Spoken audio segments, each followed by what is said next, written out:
So a really warm welcome to everybody. If you can, those of you put your speakers on mute so we don't get background noise.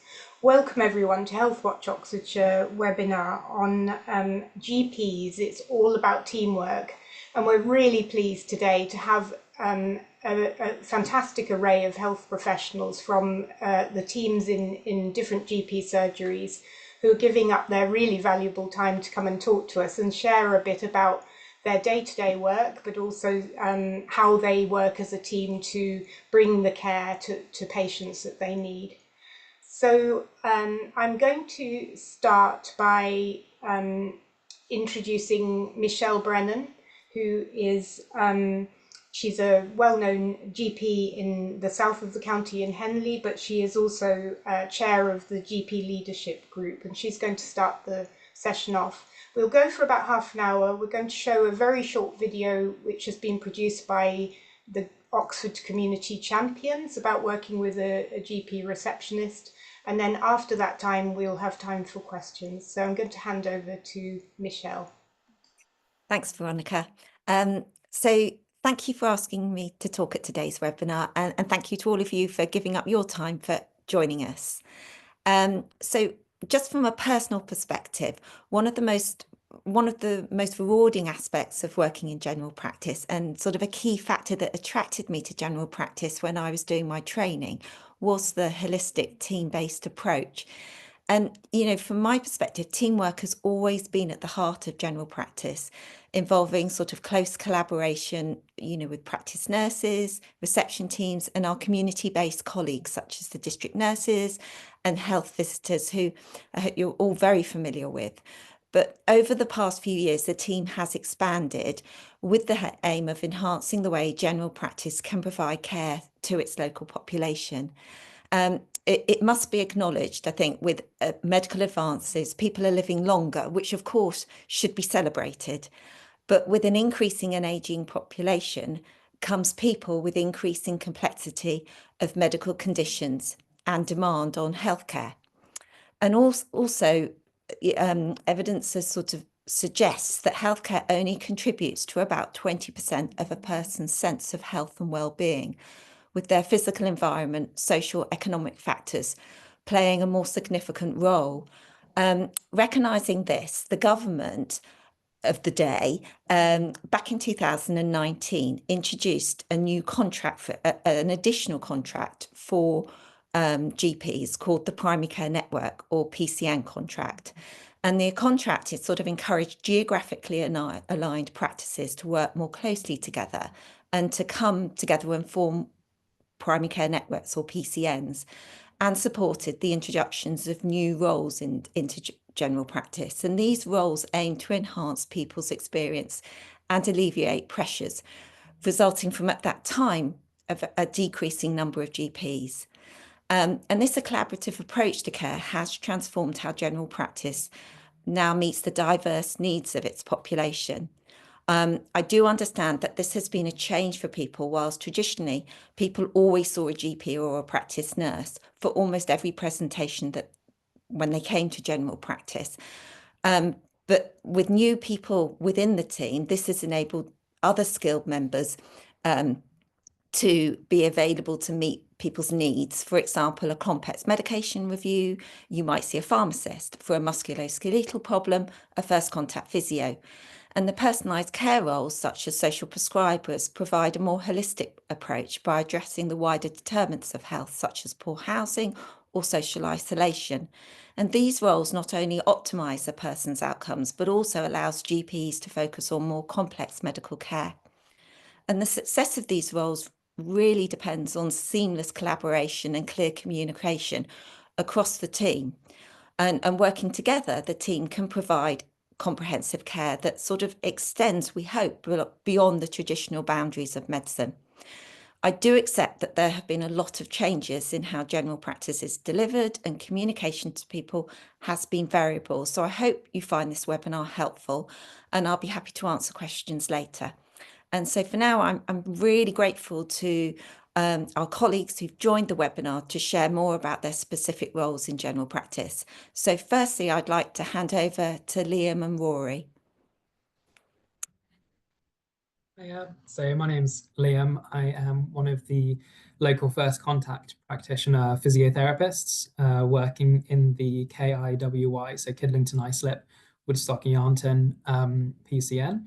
So myself and 4 other colleagues help to provide this service to the local PCN, and there'll be a number of other first contact practitioner physiotherapists working in other GP surgeries and other PCNs. So we would have at some point, I think that was 2.5 or 3 years ago now, taken the offer to do some additional training beyond just our undergraduate physiotherapy degrees to move in the direction of first contact practitioner. At the time, that looked like what's called a portfolio route. So it was a number of e-learning modules and training in that sense, alongside quite a large volume of documents kind of showing that we can utilize additional skills beyond those which are traditionally aligned with the physiotherapy role. So additional screening, slightly more complex assessment and clinical reasoning, and having accumulated that volume of documents, which were then sort of signed off by a mentor or supervisor, we were then able to sort of continue within the role and essentially be verified at what's called level 7. So essentially working at a master's level, and a few of us may or may not have completed some master's modules as well. So that was the basic training to get us into the role. And then the actual role itself looks quite similar to a physiotherapy type role. But it's slightly more intense in terms of the volume of appointments. So a typical day will see us having contact with approximately 15 patients for 20-minute appointments. For context, traditionally, a number of years ago, you would have had maybe 45 or even 60 minutes for an initial physiotherapy appointment, and that's gradually sort of scaled down over time to around 30 minutes for a new appointment. So we have to work a little bit quicker than that, just within 20 minutes. But I'm sure a lot of the GPs would feel 20 minutes to be a luxury. So we certainly don't take it for granted. Within that time, we would take a history from the patient, ideally do some screening, again, screening ideally beyond that which would align with a traditional physio role. So just to try and ensure that we are actually seeing a musculoskeletal, so sort of bone, muscle, joint presentation, and it's not something masquerading as that, which should actually be seen by one of our colleagues. And then we would start some initial management, which may be physiotherapy exercises or could be investigation. It might be that we refer them sideways to one of our colleagues, for instance, the GP or one of the nurses as an example. And that's our typical day. We'd see 15 patients as they do the assessment, the screening, and then start them on their route in terms of management. It might be that they do continue on a more traditional physiotherapy route, so we can refer them or ask them to refer themselves into the general musculoskeletal service, where they would then see a physiotherapist or advanced practitioner. There are some things that we do outside of the usual typical day-to-day. So we have engaged with our colleagues within the service in some training. So for instance, we did training with the reception staff just to try and ensure that we could optimize the number of patients we're seeing as a genuine first contact. So as the name of the role suggests, ideally someone would perhaps get up in the morning with back pain, they would call the GP's surgery, and we would be one option available to them as a first contact. So we carried out some training with the reception staff just to try and ensure that we were seeing as many people as a first contact as possible, so that we're not duplicating the work of GPs or another colleague by seeing someone as a second or third contact. As part of that, one of my colleagues also completed an audit, and we were actually able to see that by working with the reception staff, there was an increase in the amount of patients we were seeing as a first contact following the training. So that was really good to see. And there were a number of other elements to the audit as well. And that's something which we'll most likely continue to do on an annual basis. As the role continues to develop, there's a number of ways that we want to ensure we're being effective and efficient, essentially. We also took the opportunity last year to run for pretty much all of the 12 months of 2024.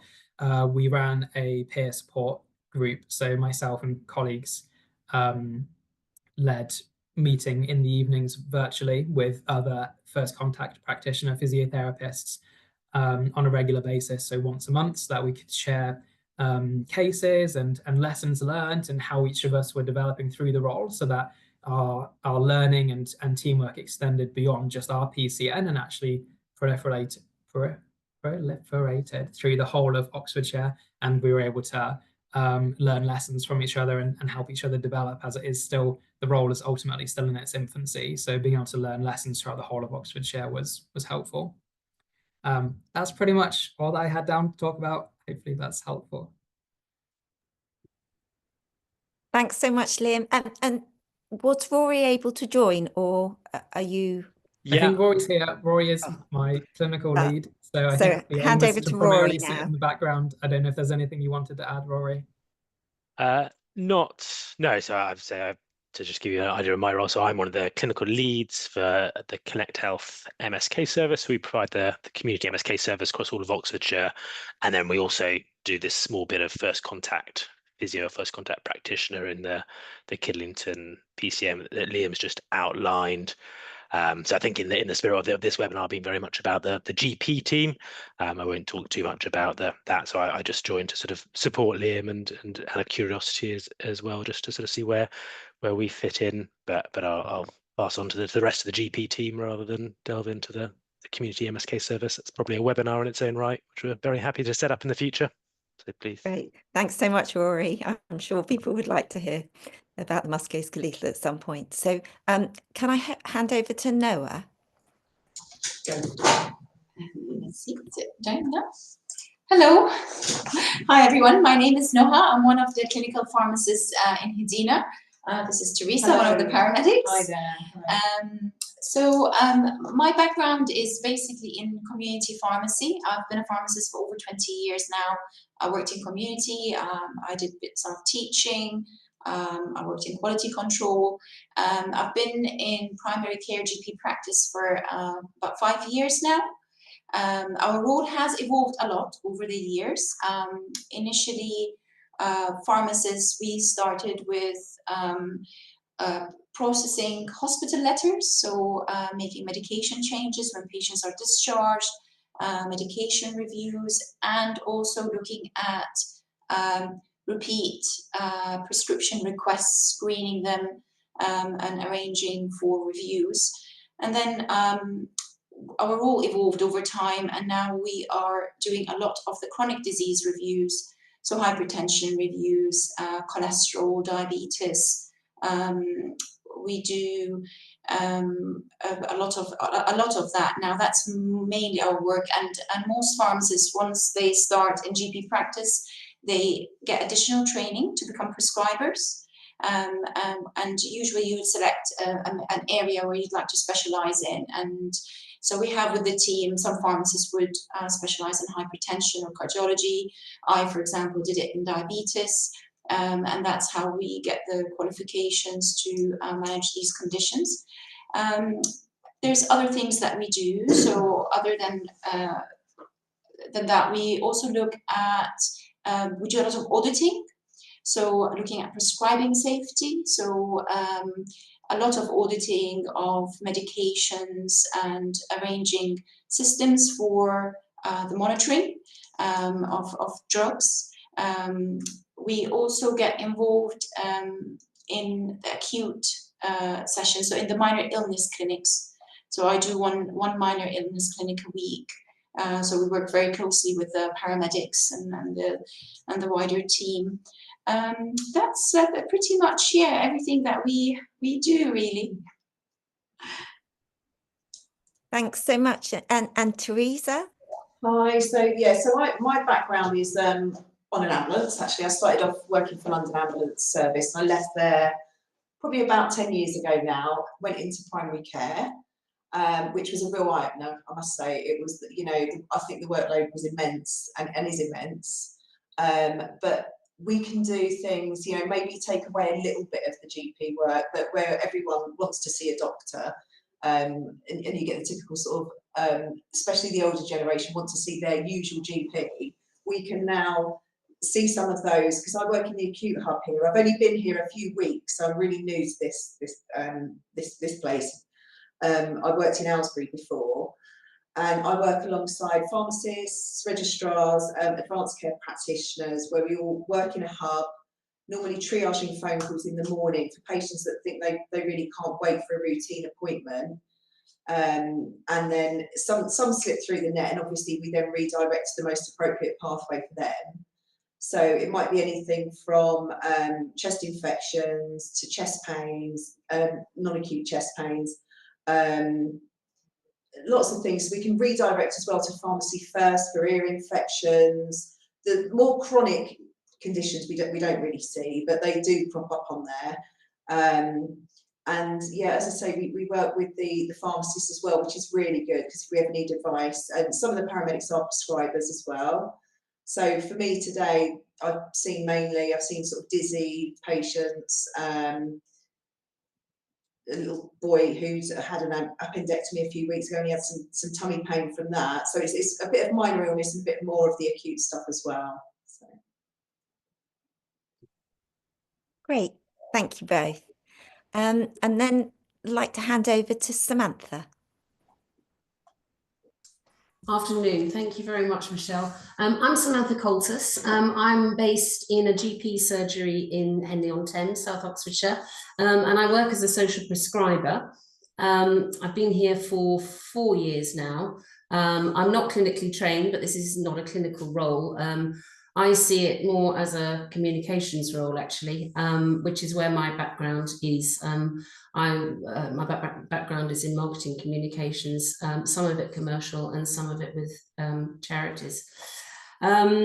So I take my referrals generally from the GPs within the practice, and as Michelle spoke of in her overview, a number of these roles were put in place to take the workload off GPs, because I think a lot of people would be quite surprised at what some people present with to their GPs. It's not always something which is health related or traditionally health related, but something which is affecting their overall well-being. And not only does the GP not have the time in their tiny allocated slot, but perhaps they don't have the in-depth knowledge outside of the health condition to support the patient. So I don't have a typical day, that's for certain, and I think that's the thing I enjoy most about my job. And so I thought the most sensible thing to do was to talk you through my current task list, because that's the way I work. I come in and we've got a system we use within the surgery, which is NHS wide, and I can come in some days to 15, 20 tasks from our GPs, and I'll give you a taster of what's in there at the moment. So I've been speaking today to a lady who has got a lot of family issues which are affecting her mental health, and she knows that from the past that volunteering is something that really helps her, but she doesn't want to get stuck into something which is going to eat too much of her time, as she's the breadwinner in her house. So we've been exploring volunteer roles in the community, and she's about to start volunteering actually for something called the Henley Talking newspaper, where the local newspaper is recorded every week, and for those who have subscribed, is distributed to blind or partially sighted people in the community. It's a free service, and that's something that she can stick her hand up for once a month or once every 6 months. Tomorrow, I'm due to go and visit a local Christian-run rehab facility on the Oxfordshire-Berkshire borders. Something I haven't done before. We've got 2 patients that the GPs are supporting at the moment who potentially are going to be looking at becoming residents, and I want to be able to provide the GPs with a bit more information about what goes on. A lot of my workload since COVID, unsurprisingly, has been to do with isolated patients. and a lot of dementia patients who struggle particularly during the pandemic and are still very unsure about getting out and about. And we're very lucky in Henley. Support for dementia patients is actually very good. We've got an allocated dementia advisor from Dementia Oxfordshire who supports our patients. And I, with her, run a monthly group at a local care home, which is a social group, really. We don't use the D word very often. It's a very safe space for patients and a family member or carer to come along to, have a cup of coffee, make friends. It's probably one of the most rewarding groups that I get involved with, actually, particularly for the carers, because I think the carers themselves are, you know, struggling, feeling very isolated, and to meet somebody in the same boat as them and to access peer support is a really special thing. So we're quite proud of that, actually, in Henley. Another thing I've been discussing today is with a gentleman who's ex-military, who's got all sorts of commitments to his old regiment, but sadly his wife has been recently diagnosed with dementia, and he wants to understand how he can get some time for himself to carry on with his interests. So we've been talking about respite care for him, finding him some private carers. Another patient has recently been diagnosed with Parkinson's, and again, we're lucky to have some Age UK Parkinson's specialised exercise classes in Henley. I'm supporting a lady in her 40s who's been through a tough time and is trying to get back to work. She's lost a lot of confidence since she hasn't been working, and we've signed her up for a local job club. So for 10 weeks, she'll be going along, learning how to write a CV, the way that they're presented these days. She's going to have some mock interviews. They've actually got some very good connections in the community for job placements. So I'm hoping she's going to be supported there. And then a really interesting charity, which was set up locally, but I believe is now national, is called SmartWorks. And what they do is they will help to make an applicant presentable for an interview. So this lady's not in a position to rush off and buy herself a new outfit, but this charity will actually dress her and provide her with an outfit. Now, that's not something which is within the GP's remit. So again, it's lovely. We build up these relationships with these people, and it's a bit of a, it's a bit of a journey for all of us. What else have I got? We've got an older patient who's been told by her GP that she needs to lose weight, and so as part of that journey for her, she's an ex-netballer. She used to play netball as a teenager, I think, but she's quite a lot older than that now. And she's joined a walking netball group locally, which she absolutely loves. I think they drink more tea than they play netball, to be perfectly honest. But again, it's a lovely social activity for her to access. She's made some friends. She's doing a little bit of exercise, and it's certainly doing her a lot more good than sitting on her own at home.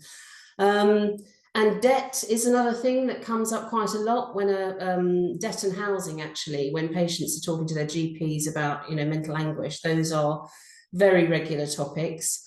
We're lucky in Henley. We've got an organisation, well, it's a national organisation called Christians Against Poverty, but they've got a local debt centre in Henley, and they are currently supporting 3 of our patients, helping them to restructure debt. So my job, as I said, is very much a communications role, a lot of signposting, but a lot of sort of embedding myself in the community, which I really enjoy. I've lived in Henley for over 15 years now. I've had my children here. And part of my job, I work 2 days a week in the surgery and 1 day a week from home. And the day I'm working from home, I tend to try and get out as much as I can, find out what's going on in the community, so that I'm best placed to signpost our patients. I think that's it, really. Thanks, Samantha. That was really helpful. And now just want to hand over to Joe McManners, who's going to talk about triage. Thanks, Joe. Hi, everyone. Hope everyone's well. My name is Joe McManners. I'm a GP at the Manor Surgery in Headington, Oxford. And we've developed a triage system probably for the last sort of 3 years or so. And I just want to talk through in a few minutes, I think, really just how it works, really, and how it links in with what we're talking about.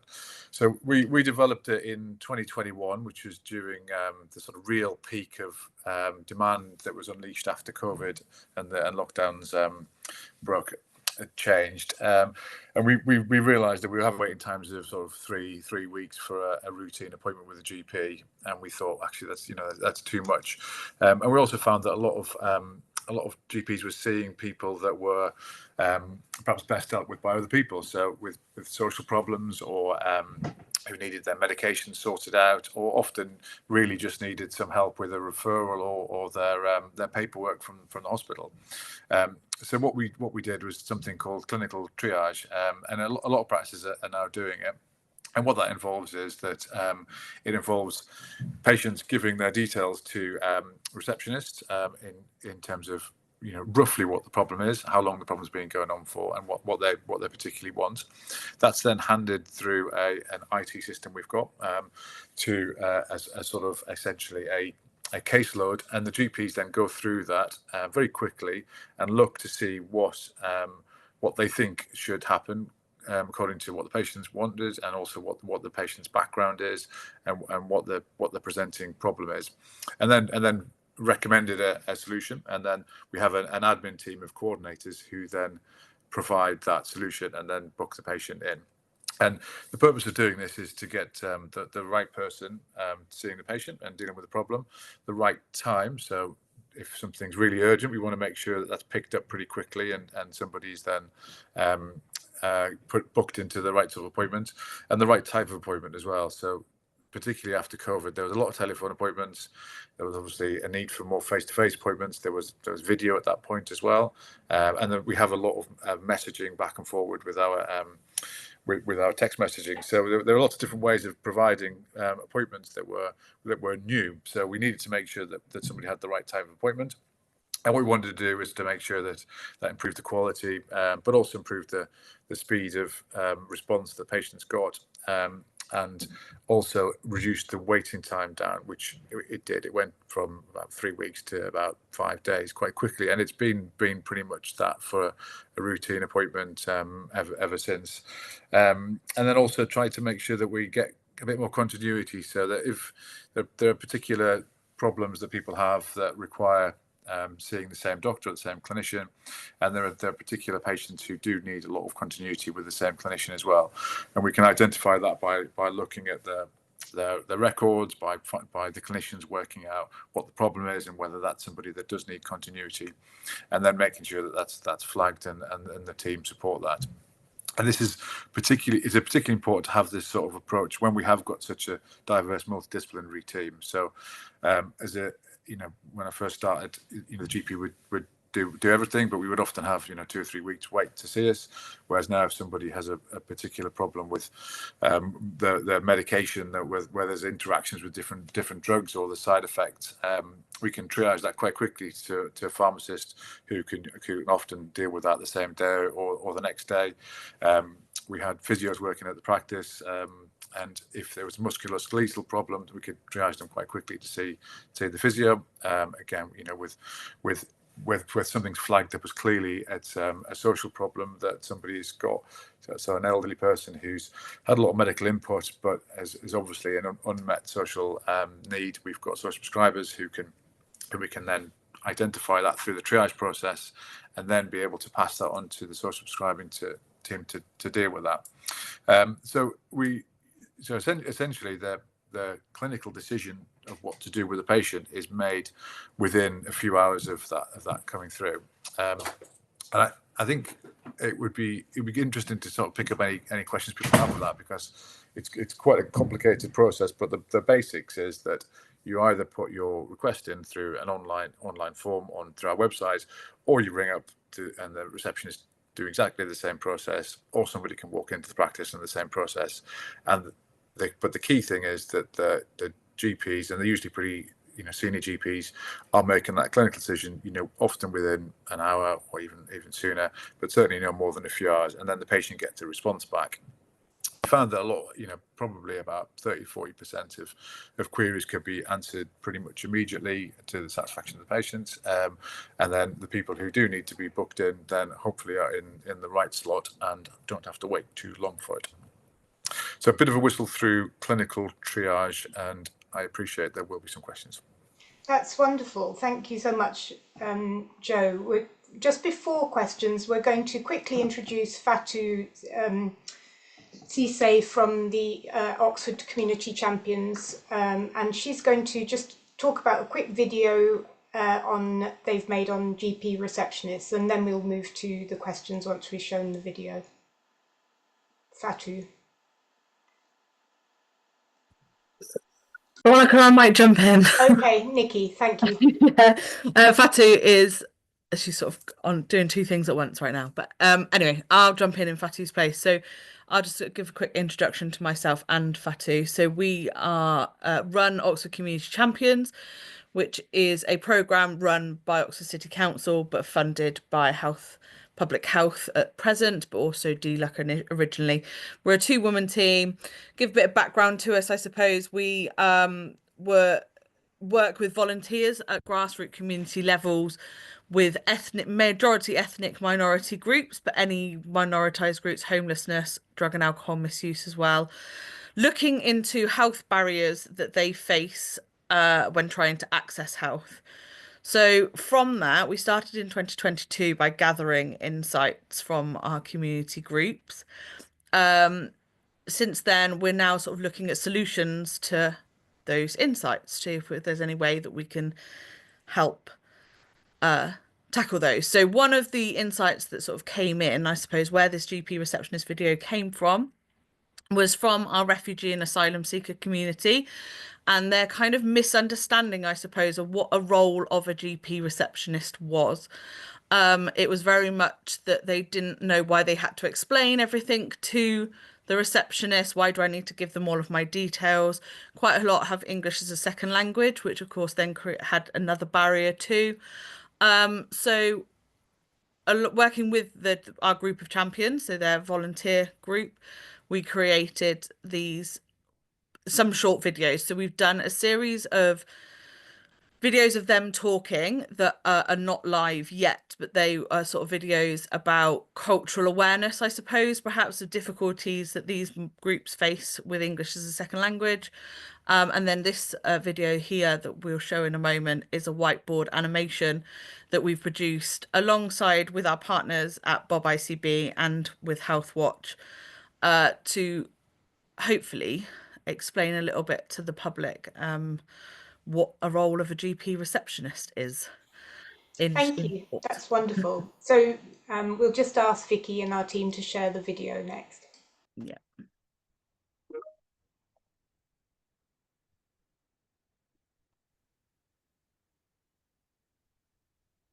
Did you know that your local GP receptionist plays a key role in making sure you get the right care at the right time? GP receptionists are much more than just the friendly face you see when you walk into the surgery. They are specially trained to ask you a few important questions in confidence. These questions help them direct you to the healthcare professional who's best suited to help you. Sometimes it's your GP or nurse who will assist you, but other times it might be another service in the community. Our goal is to make sure you get the right care quickly and efficiently. GP receptionists can guide you to different services like a pharmacist, a specialist, or community healthcare teams depending on your needs. By asking a few simple questions, they ensure your needs are met, and all of this is done confidentially. The GP receptionist is often the first face you see when you visit your surgery, and they're here to help you every step of the way. Next time you visit your GP surgery, remember, the receptionist is not just taking notes, they're helping guide you to the best care when you need it most. Your GP receptionist, trained, professional, and here to help.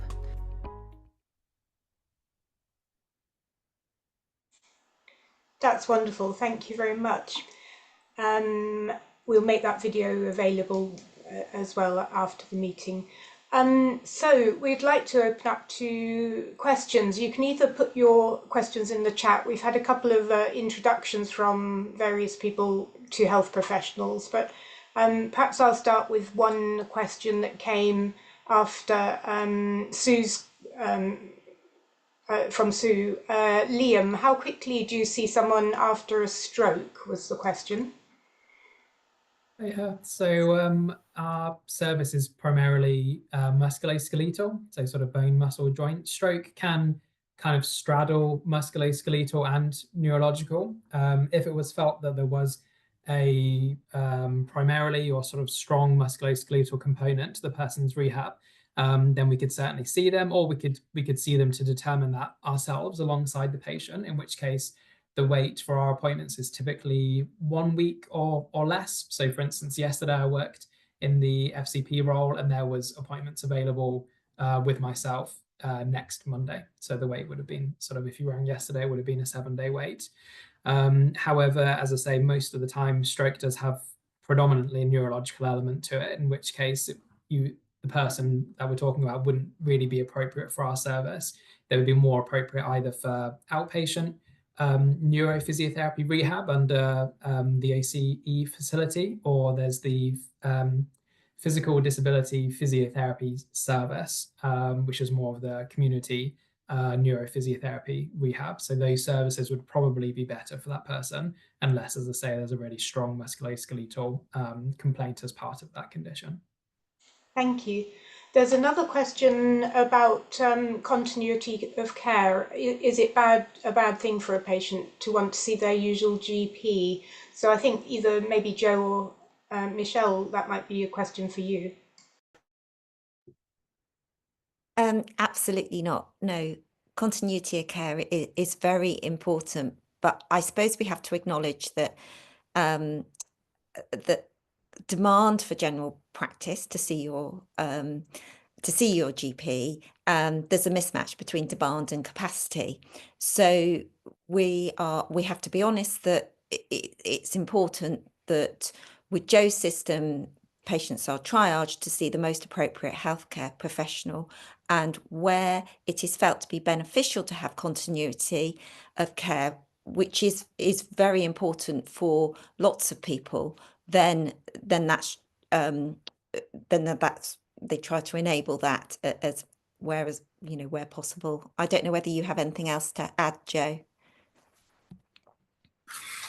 Yeah, I'd agree. I mean, I think ideally you do have continuity of care because it generally is proven to be a good thing, but often there's a balance between seeing somebody quickly and seeing somebody that you know. So if you've got broken leg, you'd fallen down, broken your leg, you don't particularly want to wait for your usual doctor, obviously. So that that's a case where you don't have continuity of care. But if you've got somebody who has got significant mental health problems and doesn't really trust lots of different professionals, it's generally a good thing to get them to see the same person. And equally, if somebody is started seeing some for a complicated medical problem, it's usually better to follow that through with the same clinician.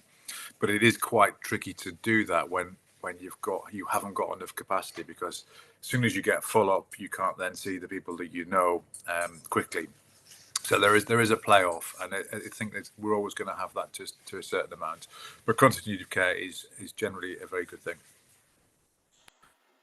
So perhaps I can't see any questions at the moment, but perhaps I can add something I was speaking to someone about at the weekend. It's around people who have complex needs and multiple things going on at once. And one of the frustrations that seems to come across is the access system often only asks for sort of one condition, and people are feeling that they're only allowed to talk about one thing at a time. How do you manage these people with multiple and complex needs? You've sort of touched on that. Perhaps you can talk about that a bit more. Would that be for me particularly? If it's for either of you. Yeah, I'll start off then. I think you shouldn't really have to put in a lot of detail about what the problem is as well. So if somebody clearly wants to see the person that they're seeing for a review of their complicated problems, then that should just happen, and that should be part of what you do. If somebody's got a specific different problem, that it is quite useful to know what that is, just so that you can make sure that then gets dealt with in the right way. And usually I mean, this is a problem we do have with lots of different members of the team. Usually it's good to try to get one person to try to deal with multiple things, but that's not always possible when people have got different skills. And you see that with specialists in hospitals versus generalists in general practice as well. You've got to try and get the right person to see someone, but at the same time, do try to sort of deal with the complicated problems. And I think there is a challenge for having regular review from your named clinician when everybody is particularly busy. So that is something that often does drop out when everybody's quite obsessed with the urgent and the immediate. Thank you. And then we've got a question in the chat for you, Joe, again. I'm curious about any major learnings that have come from the clinical triage approach. Have patients from various backgrounds had challenges with the system? And might you be able to comment on the proactive care team approach at Manor? This is from someone from the Alzheimer's Society. Yeah, great. Thank you. Yeah, so I think the first bit, the major learnings, yeah, I think we do find that people who find it difficult to interact with bureaucracies and systems do struggle sometimes, and I think that is something which I don't think we've quite worked out how to manage. So that, you know, if somebody finds it difficult to communicate for whatever reason, then sometimes that's hard for them on the phone, hard for them to, you know, online, and that, I think that's always been the case, but certainly. Some people do like an immediate response. So I want to put to the doctor. Okay, there's your appointment. You know, tomorrow at 4 o'clock or whatever. Then that some people do quite like that. Whereas going back to someone just adds a little bit of a step. I mean, obviously the corollary of that is that the way we do it means that they get an appointment a lot quicker than they would have done otherwise. But that's certainly a bit of a challenge. I mean, I thought we were talking about a small number of people, but it's certainly significant. And then the second bit of the proactive care team. So yeah, we're very proud of that team. This is a team that is made up of nurses, coordinators, some input from doctors, including myself. And what we do is we identify people who have got quite complex needs, who do need a proactive approach. So us going out, finding them, and meeting them, and assessing them, and then monitoring them on an ongoing basis. Particularly people who are housebound and often complex and unstable, and that supplements the urgent care system, and it supplements the usual doctor system as well. So it sort of supports those teams, but it does, and it sort of fits with the triage as well, because we can identify those patients through the triage process and say, look, these are the people who would benefit from our proactive care team, who will then do a holistic assessment at home, care plan, and follow them up as well. So, you know, it's quite I think quite a unique service which we're very proud of and happy to tell people about. Would anyone else like to ask a question? I can't see any questions. I was wondering, Nikki, you might like to sort of ask questions on you know, maybe raise some of the things that you've experienced from working with Oxford Community Champions. Is there anything you'd like to bring? Yeah, I suppose that from what I said previously, our main barrier that has come up, I suppose, for quite a lot of our groups. So, like I said, we work not just with the refugee and asylum seekers, but Black African Caribbeans, and then so sort of anybody who's got English as a second language. I think that there's a barrier there for definite around interpretation services, and more to the point, them not knowing that they are available. So that seems to be the big one that comes up with us, is that people are not aware that they can ask for an interpreter. And also I think that from my understanding from talking to a few GP practices, it varies across the GP practices as to at what stage you are able to have an interpreter. We sort of had conversations before as to whether like systems are able to how much you guys know, sort of whether somebody has English as a second language to offer interpretation services at the beginning, because not only I think they struggle to understand why they need to explain so much to them, but they're also physically struggling to explain to somebody what their problems are and symptoms are when English isn't their first language. So yeah, I suppose just really what improvements or what do your GP practices are doing in terms of interpretation services, or what we could offer to improve that would be my kind of push, because another thing, check in the digital check-in boards. They are in English, and whether there's any put those into different languages as well. So there were lots of ideas, but I just wondered what people are already doing or how you combat, like the triaging system, for example. If your English is a second language, can you have an interpreter, three-way conversation on the telephone to help with that? With regards, practices do have access to interpreters on the telephone. If you want to get someone, present within a consultation, that takes a bit longer to organise. And certainly the practices that I've worked with, generally when it's known that English isn't someone's first language and they, like I would struggle to communicate in any other language other than English. So if you put me in Spain or France, I would struggle and need assistance. So usually that's identified on the patient's records, and often people are given a bit longer in an appointment. And so, if you're seen at the surgery, you can ring an interpreter then and there. And if one for that specified language is available, then they can support the consultation. Okay. I don't know if Fatu is available yet, but whether she's got anything additional to ask. Oh, she's here, but no. So perhaps, well, thank you. That's anything else to add? I think we'll move on to other questions. Tom Lake has asked, do GPs have much contact or collaboration with public health?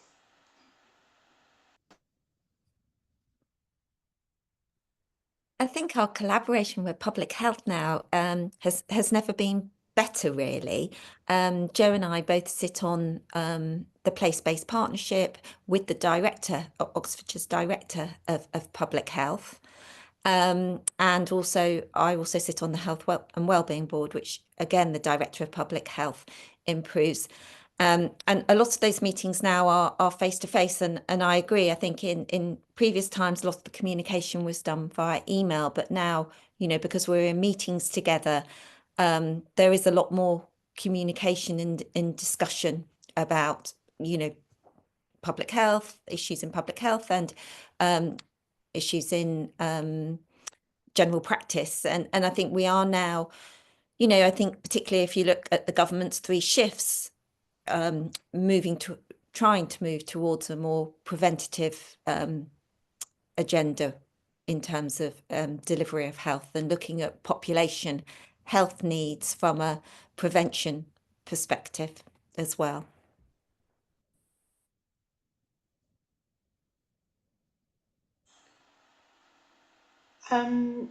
Anybody else like to ask a question? I see someone has sent a question by email, but I have looked in my emails and I can't actually see that question. So I don't know whether you want to put that question in the chat. You're welcome to do that, or if you want to ask it in person. Otherwise, you can email us, or we can find it afterwards and we'll pass it on. Okay. Yes. Our question was, we would like to know where, i.e. who, within the GP practice does responsibility lie for directing a patient's care through the teamwork matrix?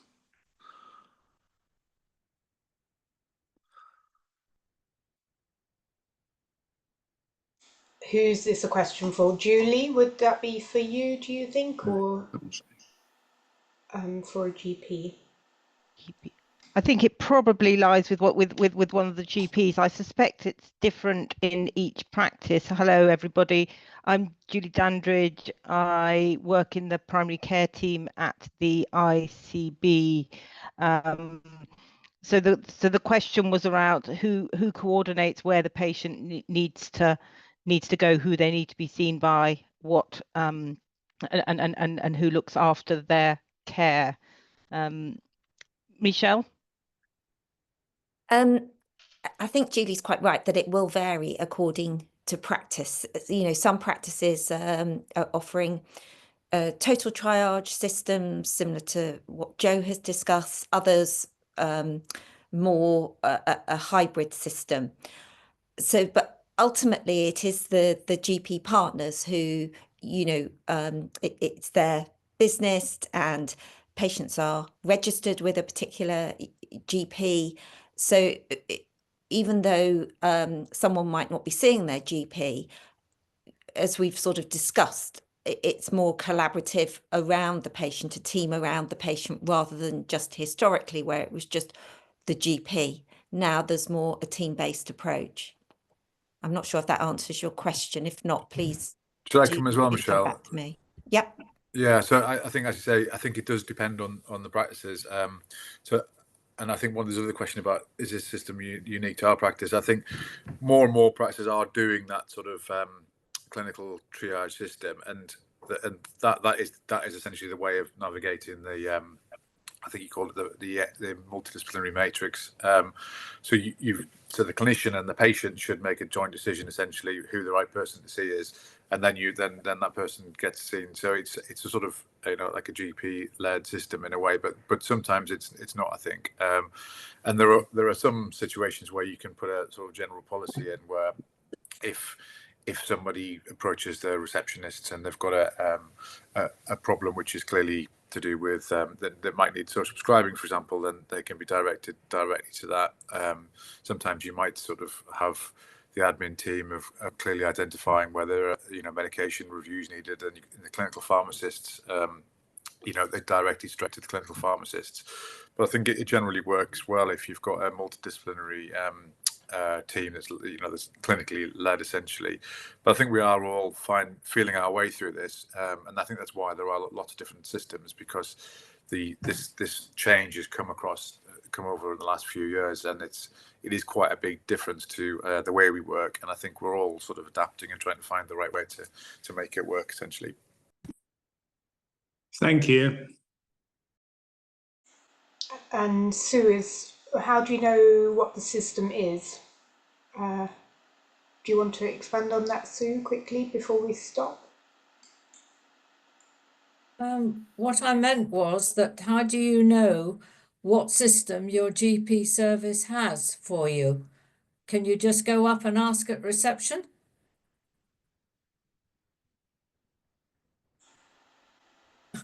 So don't all answer at once.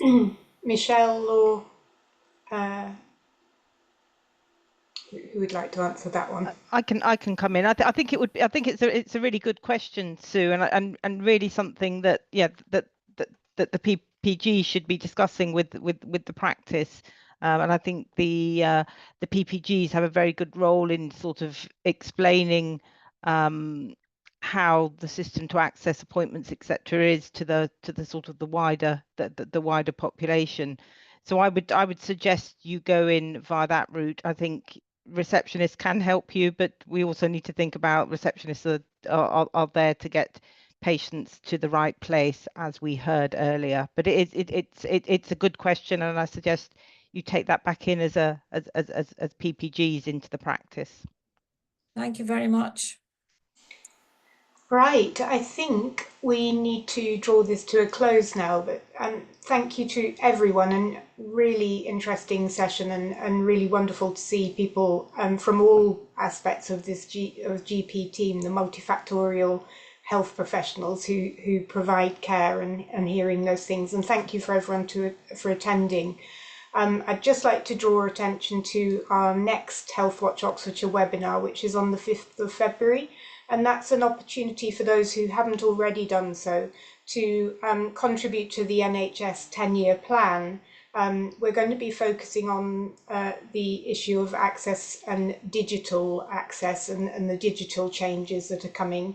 And we're really keen to hear people's views. And what we'll do with that is feed it into the NHS change process to help bring voices into that plan.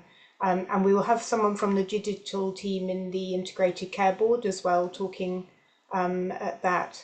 But please, really big thank you to all of you for your really valuable time, and also for the care and support you provide to Oxfordshire people. Thank you. So really nice. And this video will be up on our website in the next few days, and you can share it with PPGs as well, because I think it's a really good resource for PPGs. So thank you all. We'll close and stop recording. Thank you.